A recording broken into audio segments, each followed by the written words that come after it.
ሚስት ያገባህባት መስሎኝ መጥቼ ልሳደብ ነበር የመጣሁት ያለችኝ መጣችሁ በቤታችሁ ቢኖሩና በስንት ብር መጠቃለል የሚችሉ የቤት እቃዎችን የምነግራችሁ ይሆናል ማለት ነው። ይህ እንግዲህ የኔ አመለካከትና እንደኔ ሀሳብ ነው። እንግዲህ ሁሉም የተለያየ ሀሳብ ይኖረዋል። ነገር ግን እኔ ቢኖራችሁ ብዬ የማስባቸው እነዚህን አራት ነገሮች የምነግራችሁ ይሆናል።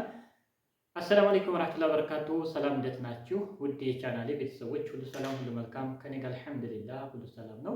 እናንተም በያላችሁበት ዓለም ዳርቻ ሰላማችሁ ይብዛልኝ። ውድ የተከበራችሁ ተመልካቾች ባለፈው እንግዲህ የልብስ ላውንደሪ ስገዛ ዋጋውን ማሳወቂያችሁ ስለ አቆጣጠሩ ከቆጣሪስ ጋር ተያይዞ ይቆጥራል አይቆጥርም፣ የእቃው ጥራት እንዴት ነው ቪዲዮ ስራልን ባላችሁት መሰረት እንግዲህ ስለዚህ መረጃ የምሰጣችሁ ይሆናል። በተለይ ደግሞ ስለ አቆጣጠሩ ብዙዎች እንግዲህ እንደዚህ የኤሌክትሪክ ነገሮችን ስንጠቀም ብዙ የሚቆጥርና የተጋነነ ሂሳብ ያለው መስሎ ነው የሚታየን ማለት ነው። ስለሱ እንግዲህ የሆነ የምነግራችሁ ይሆናል ማለት ነው። በቅድሚያ ለዚህ ቻናል አዲስ ከሆናችሁ ሰብስክራይብ በማድረግ የደወል ምልክቷን በመጫን ቤተሰብ ሁኑ። ላይክ፣ ሼር ማድረጋችሁን አትርሱ። ሀሳብ አስተያየታችሁን ኮሜንት ላይ አስቀምጡልኝ ማለት ነው። ሌላው አንድ ፈገግ ያደረገኝ ነገር አለ ማለት ነው። ከባለፈው ቪዲዮ ላይ የተለያዩ ኮሜንቶች ስትጽፉ ነበር በርዕሱ ጉዳይ ማለት ነው። እሱ እንግዲህ ለሚስቴ አጋዥ አመጣሁላት ስል በሌላ የተረጎማችሁታላችሁ፣ ግማሹ ለስድብ የመጣሁ ነኝ እያለም ጻፋችኋላችሁ። ረጋ ብላችሁ ካያችሁ በኋላ ነው ለመናገር እሺ። ቀድማችሁ እንዲሁ ምን እያሰባችሁ ነበር የገባችሁት? እንዲሁም አንዲት እህታችን ምን እንዳለ ታውቃላችሁ? እኔ ሁለተኛ ሚስት ያገባህባት መስሎኝ መጥቼ ልሳደብ ነበር የመጣሁት ያለችኝ አለች። እንግዲህ እየሰማሽ ከሆነ አለሁ በዚህ ከስር ማለት ነው። ለማንኛውም ውድ ተመልካቾች እንግዲህ ስለዚህ አንዳንድ ነገር ልበላችሁ። ለቤታችሁ እንግዲህ ከሚያስፈልጉን በጣም አሪፍ የሆኑ ነገሮች የመጀመሪያው የሚሆነው ላውንደሪ ቢኖራችሁ፣ ምጣድ ቢኖራችሁ፣ ስቶቭ፣ ፍሪጅ፣ እነዚህ አራት ነገሮች ካሉ በጣም ምርጥ ነው ማለት ነው። ለምሳሌ በተለይ ላውንደሪው በጣም አሪፍ ነው። አቆጣጠሩ እጅግ በጣም ዝቅተኛ የሚቆጥር ላውንደሪው ነው ማለት ነው። እኔ ለራሱ የሚመስለኝ ላውንደሪ በጣም የሚቆጥር ነበር የሚመስለኝ ማለት ነው። ነገር ግን እጅግ በጣም ዝቅተኛ ነው የሚቆጥረው እና የፈለጋችሁትን ያህል አጥባችሁ ማለት ነው በወር ውስጥ ለላውንደሪ ብቻ በእርግጠኝነት እስከ 30-40 ብር እንኳን የኢትዮጵያ ብር አትከፍሉም ማለት ነው። በጣም እጅግ በጣም አነስተኛ የሆነ አቆጣጠር ነው። በተለይ አሁን ላይ ስላሉት ቆጣሪዎች ደግሞ የምነግራችሁ ይሆናል። አሁን ላይ የመጡት ቆጣሪዎች እጅግ በጣም ዘመናዊ የሆኑ ቆጣሪዎች ናቸው የመጡት ማለት ነው። ስለዚህ እንዳቅማችሁ የምትሞሉት እንደ ስልካችሁ አጠቃቀም እዚህ ጋር ለምታዩት የቆጣሪ ሪሞት ነው እንግዲህ የምታዩት ማለት ነው። ስለዚህ የማስረዳችሁ ይሆናል። ምክንያቱም አሁን ላይ ሁሉም የሚሰሩት ቆጣሪዎች ማለት ነው ከድሮ ለየት ያሉ ናቸው። አሁንም እንደ አዲስ የምታስገቡትም ደግሞ የዚህን አይነት ቆጣሪ ስለሆነ የሚሰጣችሁ ስለሱም በግልጽ የምነግራችሁ ይሆናል።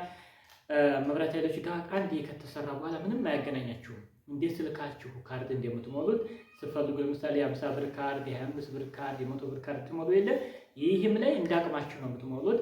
በአንድ ቀን አዳር ስንት ብር እንደተጠቀማችሁ ከዚህ ላይ ማወቅ ትችላላችሁ ማለት ነው። ስለዚህ እንደ ስልካችሁ ካርድ በአቅማችሁ ነው ልትጠቀሙ የምትችሉት እና ከምንም ጋር አያገናኘውም። ውዝፍ የለው ምን የለው። ለማንበብ አይመጡ፣ ለክፍያ ሄዳችሁ ክፈሉ አትባሉ።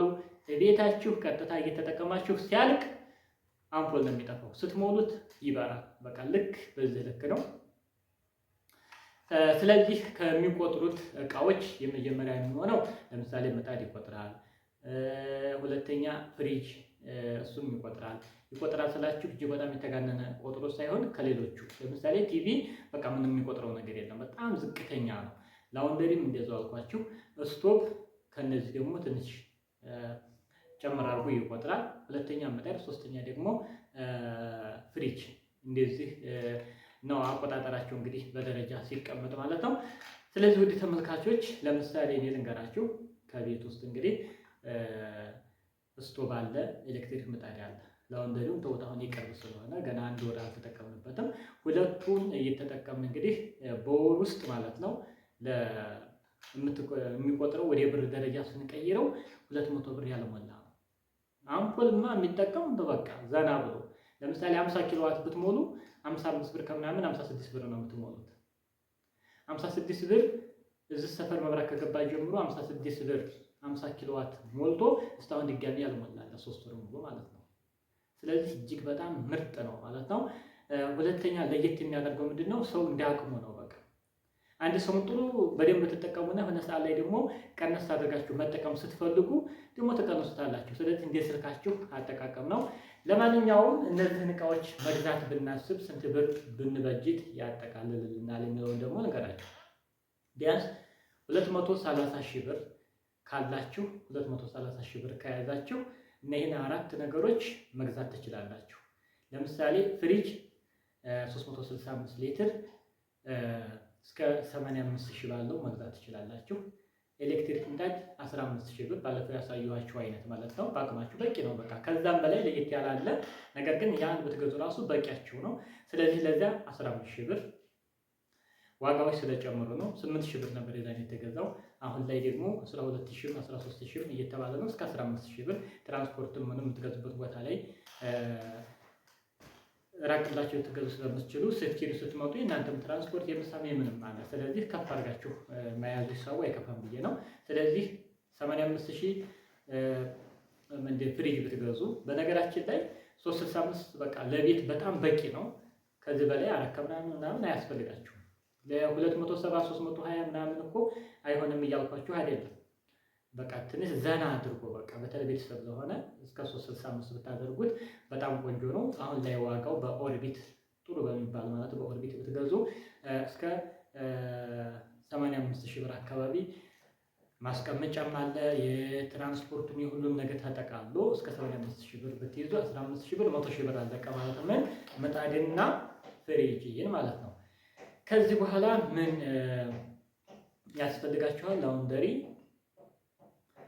ቢያንስ ስለዚህ 12 ኪሎ 10 ኪሎ 7 ኪሎ 14 ኪሎ ማድረግ ትችላላችሁ። በቃ ለዚህ እስከ 50 ሺህ ብር ያዙበት ማለት ነው። 16 ብትገዙ እስከ 64 ሺህ ብር የሚያስፈልጋችሁ ይሆናል። ይሄን ትጨምራላችሁ ማለት ነው።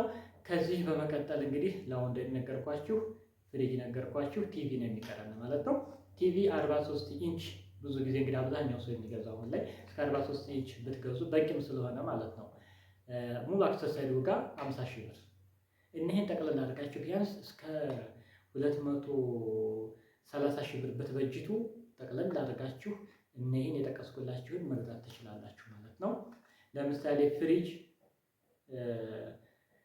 ቢኖር አሪፍ ነው። በቃ አቅማችሁ ለሚችል ነው። በነገራችን ላይ አቅም ለማይችል ግዴታ ሰላላ አይደለም ማለት ነው። ነገር ግን ላውንደሪ እና ምጣድ ቢኖራችሁ እጅግ በጣም አሪፍ ነው። ምክንያቱም እንጨት ማገዶ እጅግ በጣም ውድ ነው።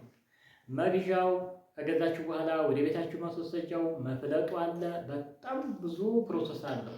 እነዚህ ሁሉ ጠቅላላ አድርጎ ግን እናንተ ኤሌክትሪክ ምጣድ ብትጠቀሙ በጣም አትራፊ ናቸው ማለት ነው። ምክንያቱም የሚቆጥረው ነገር በሚባለው ልክ አይደለም። አሪፍ ነው። ለምሳሌ የድሮ ቆጣሪ እስከ ስንት ነበር? እስከ 1000 ብር 1500 ከዛ በላይ ደግሞ በጣም ብዙ ነገር የምትጠቀሙ ለሌሎች እንትን የምትሉ ከሆነ ከፍተኛ ቢያንስ እስከ 2000 ይከፈላል እኛ አካባቢ ላይ ማለት ነው። ስለዚህ ውድ ተመልካቾች እነዚህ ነገሮች ቢኖራችሁ በጣም አሪፍ ነው። ዋናው ኤሌክትሪክ ምጣድና እንዲሁም ደግሞ የላውንደሪ ቢኖራችሁ አሪፍ ነው። በተለይ ውጭ ሀገር ላላችሁ ከእሱም ይዛችሁ ከምትመጡና ከዚህ ከምትገዙት የትኛው የተሻለ ነው? እሱን ዋጋውን አወዳደራችሁ ለእናንተ የተሻለውን ማድረግ ይኖርባችኋል ማለት ነው። ስለዚህ አቆጣጠሩ እጅግ በጣም አነስተኛ ነው ለማለት ነው። በተለይ ላውንደሪ ማለት ነው። በቃ በጣም በርካታ ልብሶችን አጥባችሁ 1 ኪሎዋት እንኳን አልቆጠረም። እስካሁን የምነግራችሁ ነገር ማለት ነው። 1 ኪሎዋት ማለት ወደ ብር ብትቀይሩት 1 ብር ብላችሁ ያዙት ማለት ነው። ስለዚህ በወሩ ስንት ጊዜ እናጥባለን? 50 ጊዜ አታጥቡም አይደለም? ወይም 40 ጊዜ አናጥብም። ስለዚህ ለላውንደሪ እጅግ በጣም ዝቅተኛ ነው። እንደ ቲቪ በሉት በቃ ዝቅተኛ ነው አቆጣጠሩና እንዳያስጨንቃችሁ ቆጣሪያችሁ አስተማማኝ የሆነ እነዚህ ነገሮች ማንቀሳቀስ የሚችል ቆጣሪ ካላችሁ በቃ ዘና ብላችሁ ትኖራላችሁ ማለት ነው። ስለዚህ በስደት ዓለም የምትገኙ እህት ወንድሞች ሀገራችሁ ስትገቡ በተለይ ሴቶች አላህ የረፍት እንጀራ ይስጣችሁ ማለት ነው። ነገራቶችን ቀለል አድርጋችሁ መኖርም መልመድ አለብን። ሰው በሚኖረው እንዳቅሙም ስለሆነ ማለት ነው። ስለዚህ ነገራቶችን ቀለል ካላደረግናቸው መቼም ቢሆን ያው እንደከበደ ነው የሚቀረው ማለት ነው። ስለዚህ መብቃቃት የሚባለውን ነገር ልባችን ውስጥ መግባት አለበት ለማለት ነው። ለማንኛውም ውድ ተመልካቾች አሁን ላይ በተለይ ስለመጣው ቆጣሪ እንግዲህ እዛ አካባቢ ላይ ቤታችሁን ለሰራችሁ በጣም ዝምን ያለ ቆጣሪ ነው የመጣው ማለት ነው። ሂሳባችሁን በየቀኑ ጠይቃችሁ ማወቅ ትችላላችሁ። እንዲያቅማችሁ እንደ ስልካችሁ አሞላል ነው አልኳችሁ አይደለም። ልክ ካርድ እንደምትሞሉት ማለት ነው። በቃ በአቅማችሁ የ50 ብር መሙላት ትችላላችሁ፣ የ100 ብር መሙላት ትችላላችሁ። በቃ እንደፈለጋችሁ ማለት ነው። ይሄ የሆነ ደግሞ ከፍ ያለ ነገር ጉዳይ ሲኖራችሁ ለዛ ነገር መጠናችሁ መሙላት ትችላላችሁ ማለት ነው። ምንም የማያስፈልጋችሁ የማትጠቀሙበት ሰዓት ሲሆን ደግሞ ዝቅ አድርጋችሁ ተሞላላችሁ። ምንም ከባለሙያዎች ጋር ያገናኛችሁ ራሳችሁ ብቻ በአቅማችሁ ተቆጣጥራችሁ መጠቀም የምትችሉበት ስለሆነ ለየት የሚያደርገው ነው። ማሻአላ ተባረከላ። ለማንኛውም ውድ ተመልካቾች እንግዲህ ለዛሬ ያስኩላችሁ መረጃ ይሄን ይመስላል። በሌላ ቪዲዮ እስከምንገናኝ ሰላም አለይኩም ወራህመቱላህ ወበረካቱ።